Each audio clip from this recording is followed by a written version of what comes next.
Hey everybody, cheers from Colorado. Big shout out to Chris. Thank you again for letting me chime in. Also considering I kind of dipped out in the dead of night.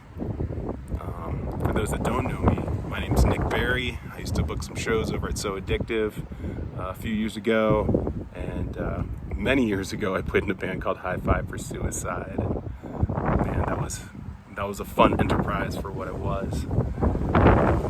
I'm going to keep things short and succinct, but talk about my experiences in booking shows over at So Addictive, and the wonderful people I met. And actually, I got to say, for the most part, everyone was really wonderful. There weren't too many quote-unquote shit pickles that I had to deal with. That being said, I still had my fair share of very interesting and some would say sideways interactions with people.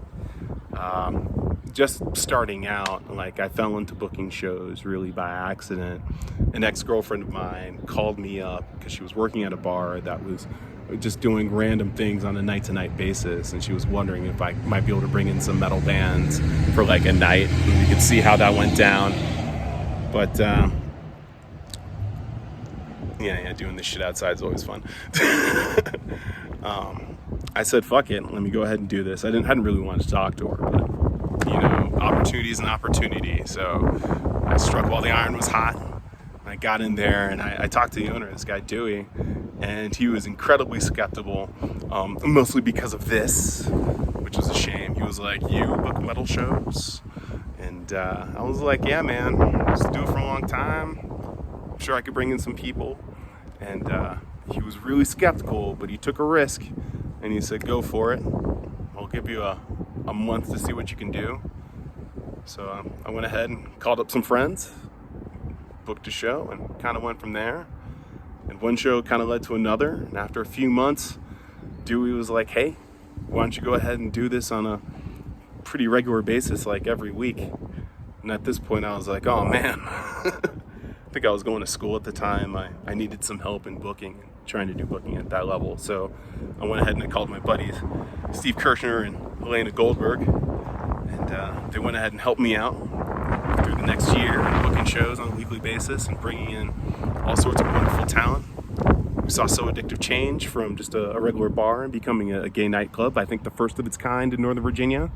And that was really rad. And it was so rad, actually, that we got interviewed by the Washington Post. And that was an interesting experience in itself. So they came in with their camera crew and everything and filmed the nightclub, and they filmed some bands playing, and they went ahead and interviewed me. And I'm sure, because I'm not the greatest speaker in the world, I had 1,000,001 gaffes, and I probably came off like the worst scumbag on the planet. But I'll never know, because my interview was never actually put into any of what the Washington Post did. So you never heard about a black guy named Nick Berry who may have been booking metal shows. But you did hear about So Addictive having metal shows on a Monday night, because they filmed something else and decided to put that out there. Now, you can say what it is or whatever. I don't know. But I'm pretty freaking sure it was racism. But gotta throw that out there in the ether, and whatever, bygones, you move on. But I do remember it pissing me off a lot, just because, hey, you want to be recognized for the things you do, and you should lay things out there as they are and not cover things up. It's kind of hokum, But yeah, that was very much an interesting thing. Other little random things that have happened to me, I've been bugged on the metro about t-shirts and shit that I've worn, mostly because I understand in the climate of today, there's the whole thing with metal being fashion. But generally, people don't wear as fashion items clothing from bands you can't exactly buy from Hot Topic. So it's always interesting when people come up to you and ask you about your more underground hoodies and whatnot.